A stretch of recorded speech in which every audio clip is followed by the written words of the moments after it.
is full of lines, angles,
What's up, everybody? What's up, everybody? What's up? What's up? What's up?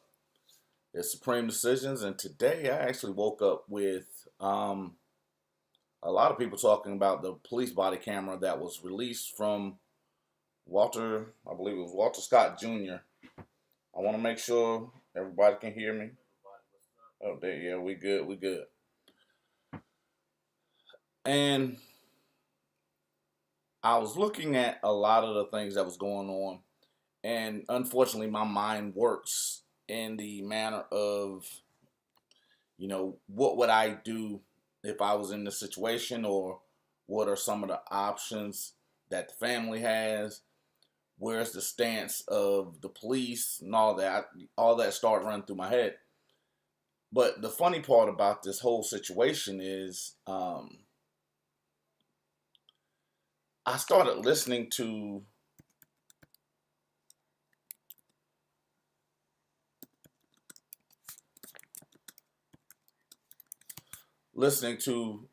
what these guys were saying, and I started listening to what was actually the purpose of the call and all that good stuff. Now, but before I go any further, you guys, you have the option of hitting the Cash App. You'll see you're getting a little better at that. Because they are demonetizing a lot of my videos, so you see videos on them, I'm not getting paid from. So it is what it is. I'm gonna keep putting up videos.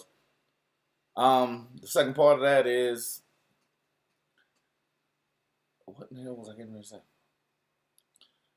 Today, the conversation is going to be quick. It's going to be one-sided. It's going to be just my views.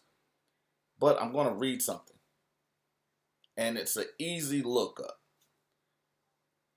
And it's because we understand that a police officer's first duty is the preservation of life. Now, whenever I saw this video and I saw that Walter Scott Jr., the police, I heard the 911 calls. It was three of them that I heard. And they were three women that was calling in. They were talking about Walter Scott was going through a mental issue. He was also hitting and assaulting his mother and father, blah, blah, blah. And one of the callers spoke about they had called for an ambulance previous. Now, before I get into the details of this other stuff, one of the things that has been echoed throughout this entire horrible year of 2020 is the fact that police are not capable of dealing with people with mental issues. So I'm going to say this from me to you. If you have someone that is going through a mental episode that is close to you, that is a family member, do not call the police. because they are more susceptible to being killed by the police than they are to be getting help. So if you're attempting to get help for them, do not call the police. Because the one thing that this like echoes is the fact that they are not equipped to deal with those with mental issues. And when we're looking at the whole pretext of this, there are things in this situation that stand out to me. Now, and I don't want to just throw something out to you. I want to, I like to give you stuff that is verifiable. But the first part of this is the fact that these two police officers, one had started on the force. What is his name? Because one was 25 and one was 26. Both of them was less than 3 years on the force.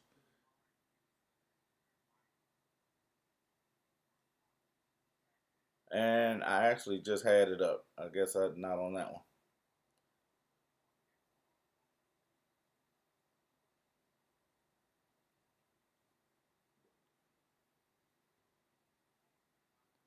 Okay, you had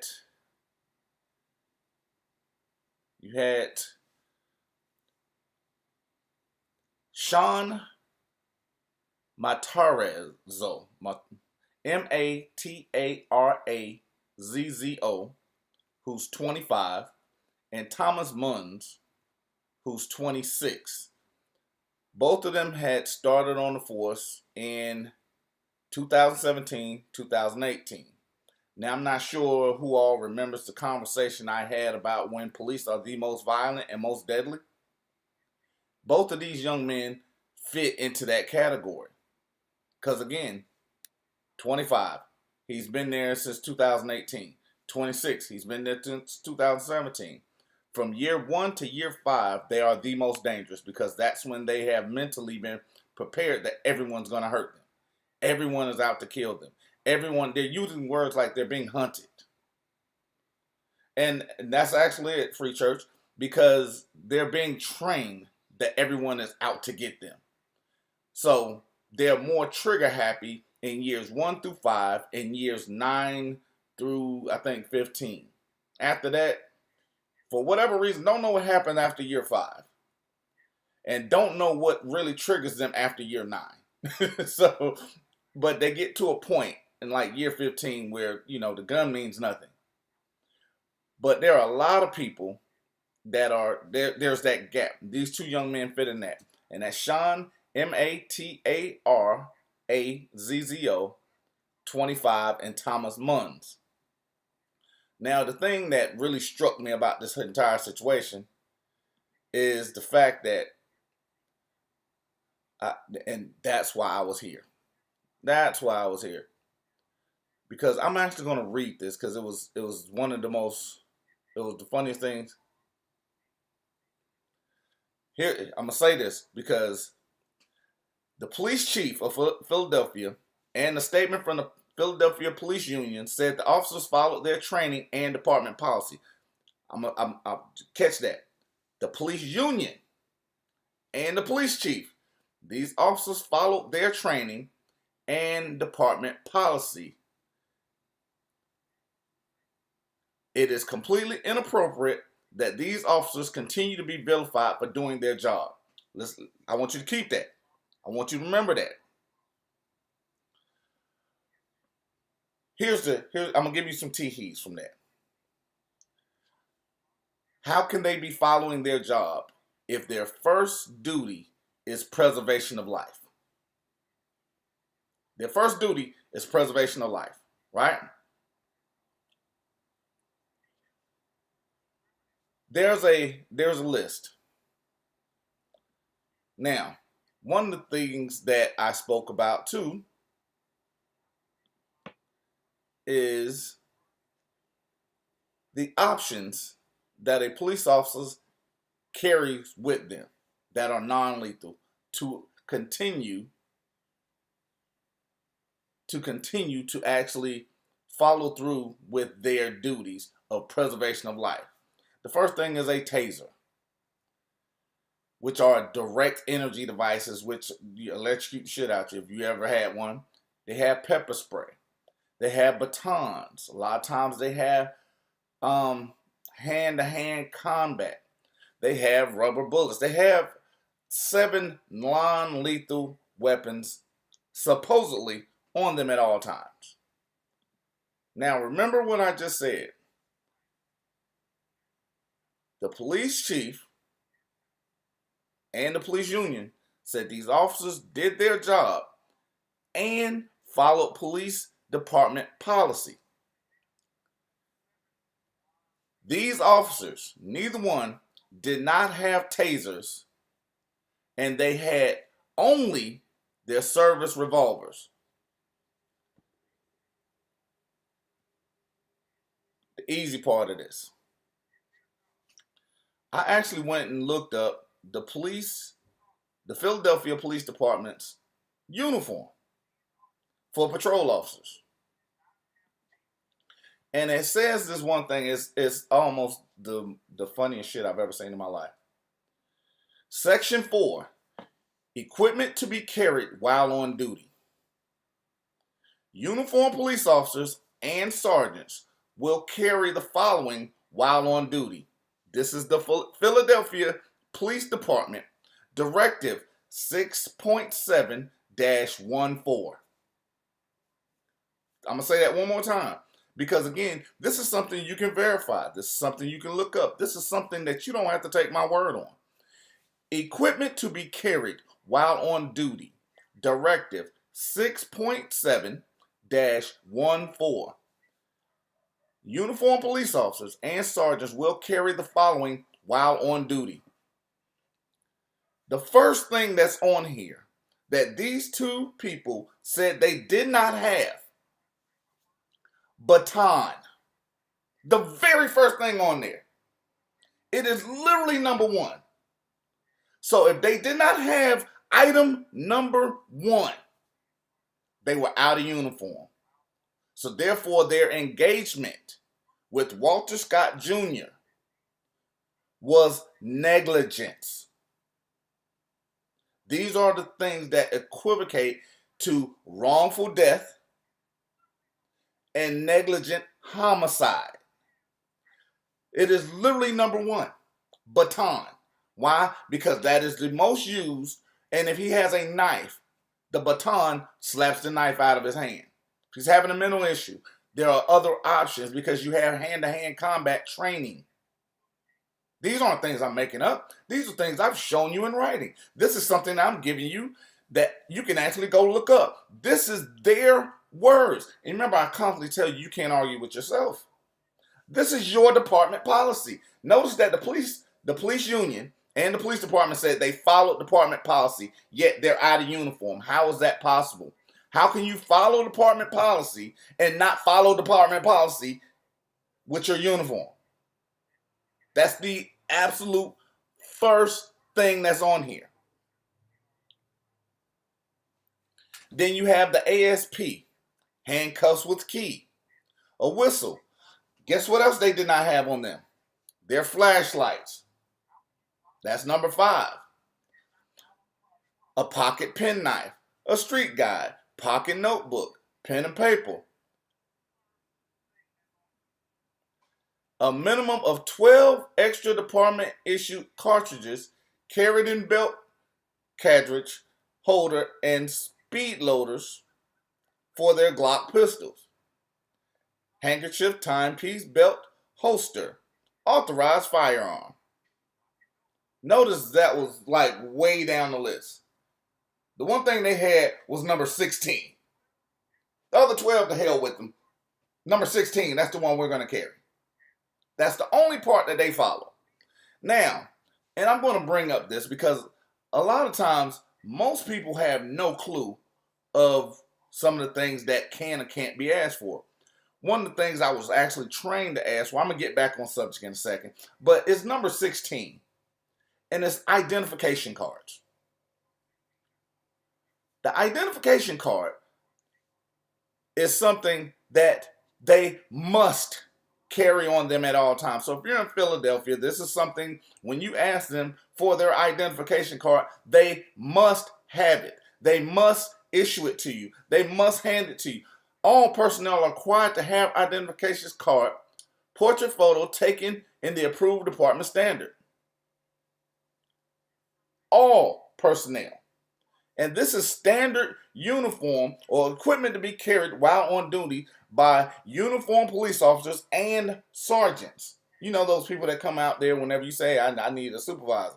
The sergeant must have that.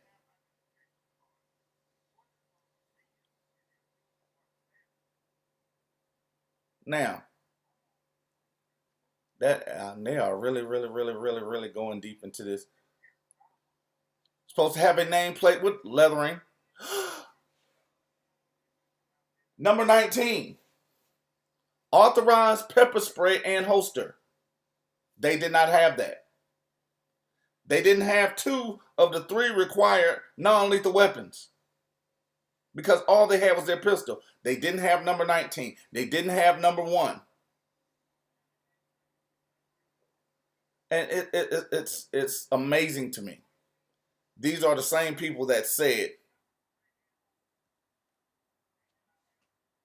they followed department policy. This is why I talk about negligence, because this is a level of negligence, because this is their information. These are the things that they have to go through. This is something they must have. This is not something I'm making up. This is literally their directive. Now, here's the flip side of that. There are other things, because I constantly tell you to ask for these things when you're having this encounter, because again, I'm going to get back on subject. One is the complaint or incident report. That is your scene log, or the officer's viewpoint, because they may not be the one that's doing the initial stop. But if they're on the scene, the complaint or incident report is their scene log. The vehicle or pedestrian investigation report. That is their police report. The police report, their investigation. The one that is doing the investigation has to have an investigation report. And all these other things you have that go in, consent to police interview card, which they never give you.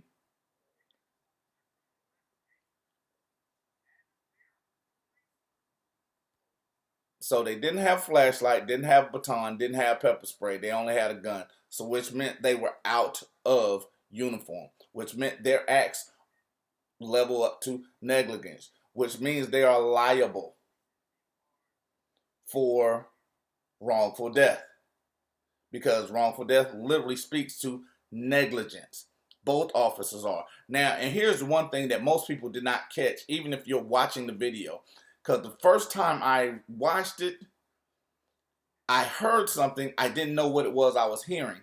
But if you're watching it, you can hear Thomas Munns shout to Sean, shoot him. There was no intent to bring this young man in. There was no intent to preserve his life, because there was no imminent danger, because 1, they were wearing a vest. 2, they were out of uniform. They should have never been on that scene to begin with. So these are the things that most people will not catch. These are the things that most people will not pay attention to, because these are some things that most people will not look for or even ask for. Because this is how we hold them accountable. We look for the things that are supposed to be there. And then we pay attention to their words, because again, their words, the officers said they did not have any of this other stuff except for their gun. They had a gun and handcuffs. They didn't have a flashlight. They didn't have baton. They didn't have pepper spray. These are the things that are on their uniform, must include. So whenever we're talking about these things and we're looking at whatever reason, I don't have to like Walter Scott Jr. I don't have to, or Walter Wallace Jr. And I don't have to like police. I don't have to like any of this stuff. But the law stipulates and their department policy stipulates. So when they're not following their own guidelines, where does that leave me? Because again, they're still working. They're still getting paid. Both of these young men are on their way to six figures for this year. I'm going to say that one more time. Both of these young men who are below average intelligent are on their way to six figures this year. They're still working. They're not being held accountable. Don't do that again. And they admitted to negligence. But they're looking at, a lot of people looking at offering them a pass. Well, Walter Wallace had a gun. He had a knife. Well, yeah, he was having a mental issue. But again, I actually have to go out and I have to say, stop calling police when you have an issue with someone that is having a mental breakdown.